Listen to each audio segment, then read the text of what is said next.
नमस्कार, आप देख रहे हैं दिल्ली ग्लो न्यूज और मैं हूं आपके साथ सपना। चलिए रुक कर लेते हैं आज की बड़ी खबरों की ओर। बिल्कुल होने वाले हैं और विशेष रूप से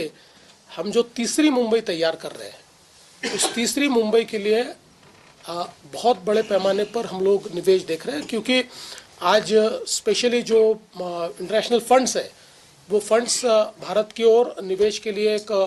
बहुत ही महत्वपूर्ण डेस्टिनेशन के रूप में भारत को देख रहे हैं। और आज हमारे पास वो अपॉर्चुनिटी, क्योंकि हमने जो इंफ्रास्ट्रक्चर तैयार किया है और स्पेशली जो न्यू मुंबई का एयरपोर्ट है,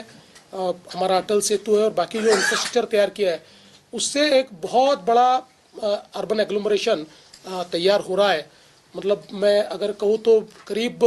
675 स्क्वायर किलोमीटर का एक पूरा एरिया ये ओपन अप हुआ है, जहाँ पर हम लोग एक प्रकार से नई मुंबई बसाना चाहते हैं। वहाँ हम लोग एजू सिटी तैयार कर रहे हैं, वहाँ हम मेडी सिटी तैयार कर रहे हैं, हम स्पोर्ट्स सिटी तैयार कर रहे हैं, वहाँ हम इनोवेशन सिटी तैयार कर रहे हैं, वहाँ जीसीसी सिटी तैयार कर रहे हैं। तो मुझे ऐसा लगता है कि थीम बेस्ड ऐसा एक बहुत हमारा अप्रोच बड़ा है कि जिसमें बहुत निवेश भी आएगा और बहुत अच्छे हाई पेड जॉब्स भी वहाँ पर तैयार होगी। सर ये जिस तरह से कंपटीशन है और जिस तरह से अलग अलग टैरिफ और यहाँ पे वॉर हो रहे हैं, तो उस एंगल से आप इंफ्रास्ट्रक्चर या मैन्युफैक्चरिंग सेक्टर के किस तरह से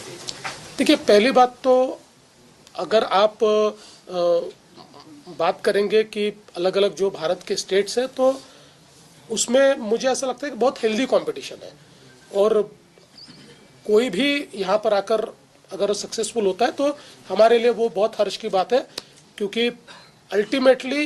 इन्वेस्टमेंट भारत में ही आनी चाहिए। ये हमारा पहला गोल है और हमारा इंटरेस्ट महाराष्ट्र है, इसलिए हम प्रयास करेंगे कि वो महाराष्ट्र में आनी चाहिए। जहाँ तक जियोपॉलिटिकल